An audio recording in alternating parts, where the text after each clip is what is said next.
So say you have some other non-Yamaha pads, can you use them with the DTX Pro module? Well, yes, you can.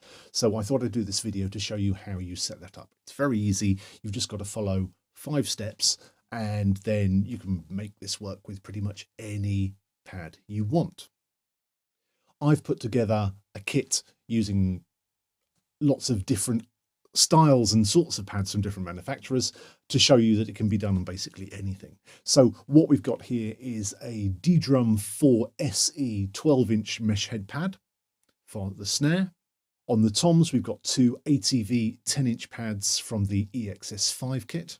And the bass drum is a 2-box Mark I bass drum pad. It's not orange because I've replaced the front rim, but it is basically the standard 2-box bass drum pad. On cymbals, the right-hand crash is a PCY 135. The ride and the left-hand crash are PCY 155s, and the hi-hat is a standard 135. So when you're doing this, there's 5 different things you've got to do, and we're going to look at each one in turn. Firstly, you need to set the input type. This is so the module is expecting the sort of pad which you're going to plug into it. Then you set the pad type, which is very important, so the module knows what to expect. Then you need to set the gain, so the pad talks to the module correctly. Then you need to set the minimum level or threshold, so that the module will ignore anything below a certain level, so you don't get cross-triggering, but you still get all your playing. And then finally, you select the velocity curve. The velocity curve is really, really important. It's overlooked by most people, but it really is the most important thing in making your kit feel like you're playing it properly. Firstly, you've got to set the input type. Now, the tom inputs on the DTX Pro module can either take piezo pads or it can take piezo pads, which are the sort of pads which we're going to be looking at today, which are normally mesh head, but not always, with a head sensor and a rim sensor. And that's the most important thing that we're going to be looking at today, is these sort of pads and getting them to work with it. Now, when you're plugging those pads into the DTX Pro module, you need to change the input settings to paired. Now, normally, if you plug in a stereo splitter into one of the tom inputs, you can split that into 2 inputs and you can plug 2 pads in, 2 mono pads. But what we want to do is we want to plug a stereo pad in with head and rim sensors. So we need to change this to paired. And we do this very simply. So what I'm going to do is I'm going to press menu, and then I'm going to come down to trigger and press enter. Then I'm going to go up to input mode and press enter. And then you can see the pairing of the pads, whether they're separate, so that's 2 separate mono inputs, or they are paired. Now, what I want to do on tom 1, I want to make this paired. At the moment, if I hit the head, you can hear a cymbal in the background. That's because on the rim, there's a splash. But I don't want them to play at the same time. So what I'm going to do is I'm going to move up and I'm going to change that to paired. Then move down to tom 3 and I want to pair the inputs for that as well. Once we've done that for all the pads which we're plugging in a dual piezo pad into, we can then move on to the pad type. Now, obviously, there aren't presets in the DTX Pro module for every other pad on the market. So the best thing to do is to set it to the DT50 setting. The DT50 is Yamaha's trigger, and you can use those settings to get it to work with all your pads. So if you change it to DT50 and then select the sort of pad that you want to trigger, so S for snare, T for tom, K for kick, whatever you want. And that should give you a rough ballpark position to start your fine-tuning. If I press exit and come down to pad type and press enter, at the moment, the reason why I don't get anything on the rims is because these are set to XP70 pads, and the XP70 pads are mono. So I want to change the tom pads to, well, I actually want to change all of the pads to DT50 settings. So what I'm going to do is I'm going to come up here. At the moment, I'm looking at tom 1, and I want to go DT50S tom high. That makes sense. Then if I hit tom 3 in this case. I want to change that to DT50 tom low. And immediately we get the rim sound.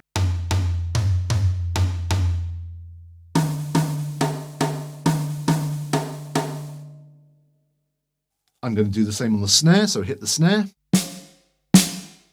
At the moment that's set up for an XP80, but I'm going to change this to a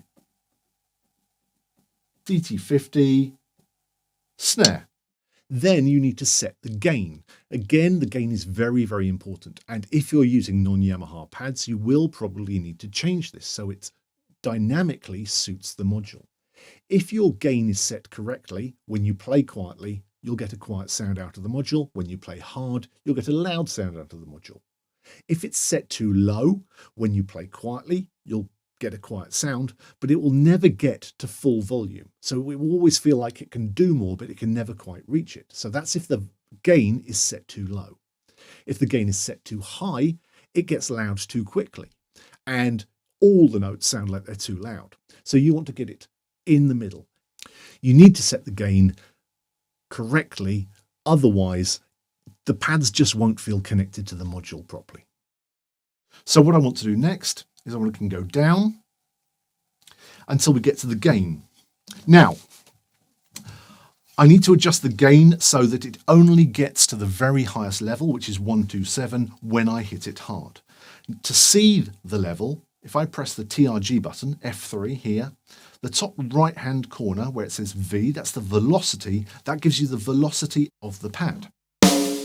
So at the moment, it's already on 127.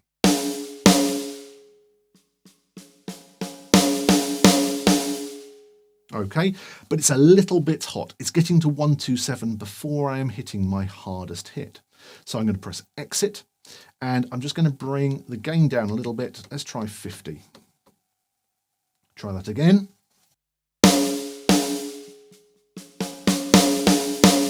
There we go, that's better. So it's now hitting 127 when I do my sort of hardest hit. Let's try the same thing with the toms.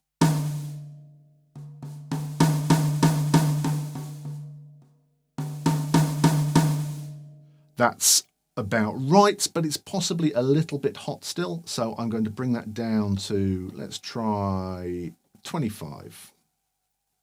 Okay. It's still hitting 127 very easily, so I'm going to bring that down to 20. Still doing it, so I'm going to bring it down to 10.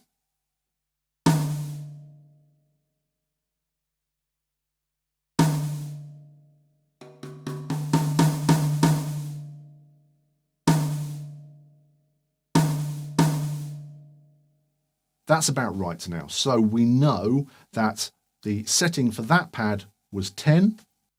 So I'm going to do the same for tom 3.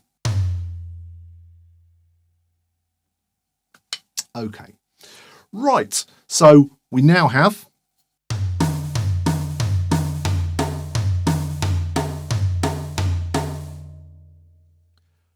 tom pads which work and have got the rims, and it all works fine. But if you notice, when I play very quietly, the pad actually isn't picking anything up. That's because the threshold or minimum level is too high.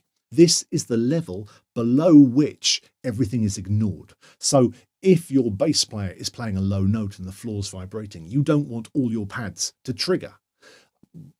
So you set the threshold at a level below which you're just not going to play. You've got to be realistic here. You've got to set these correctly, and you've got to be realistic. So don't set them to 0, because that won't actually help you. That will make things worse. You need to bring the level up so that your quietest notes stop playing, and then just back it off so your quiet notes, your ghost notes, are heard. So I'm going to bring this down as I play until I hear my quietest notes.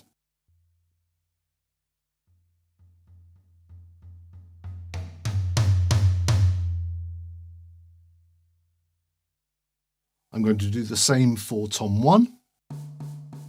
Actually, that's already set correctly already, but I could bring that up slightly.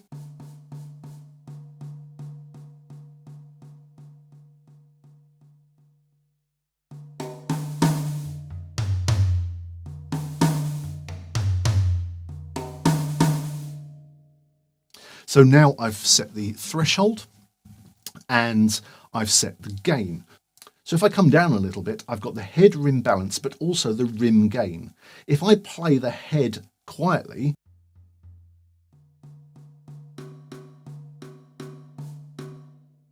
you can occasionally hear the rim sound triggering. That's because the rim gain is up too high. So I'm going to bring that down. There we go, that's better. And now if I play the head and the rim,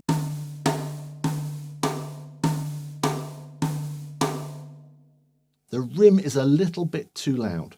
So I'm going to weigh it more towards the head, using the head rim balance. I'll do the same with this pad. So the rim sounds quite loud. So I'm going to bring down the gain of the rim.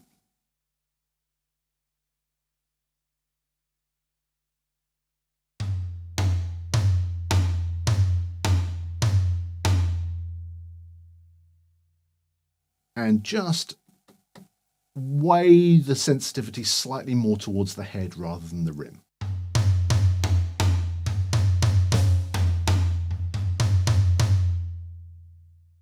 So those pads are now set up correctly. I've done the snare drum.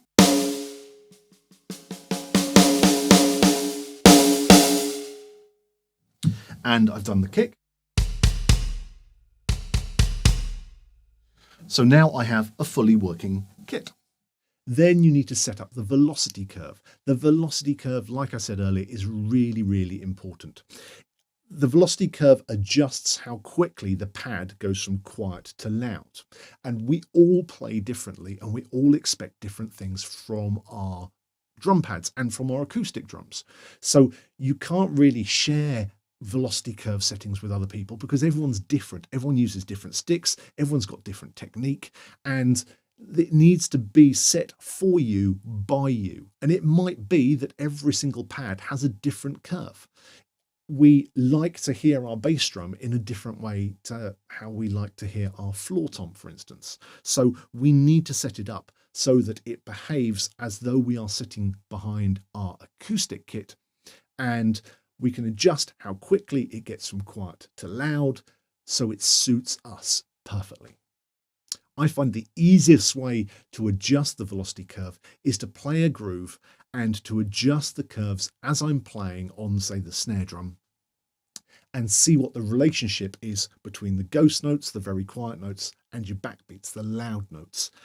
As you're doing that and you're playing in between loud and quiet, you can see and you can get a feel for the correct curve for your playing. Now, like I said, this could be different for every single pad, but if you understand what you're doing, it makes it much easier to do. Just to finish with, let's have a close look at the more common velocity curves and see how they can help your playing. The linear curve. Smooth, simple, what you put in is what you get out. As you increase how hard you play, the module's volume also rises too. But it's a tad boring and lacks the excitement of some of the other curves.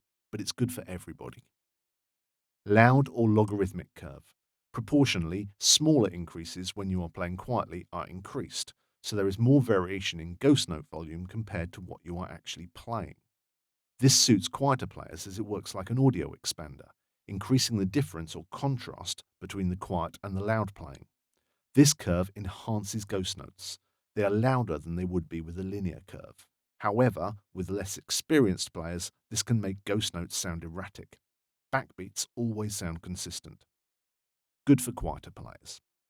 Try this on a bass drum to even out your dynamics. Hard or exponential curve. This has lower volume increases with ghost notes, then a bigger volume boost at the end. This actually suits louder players as the volume in the middle is suppressed and it takes more effort to get the louder notes.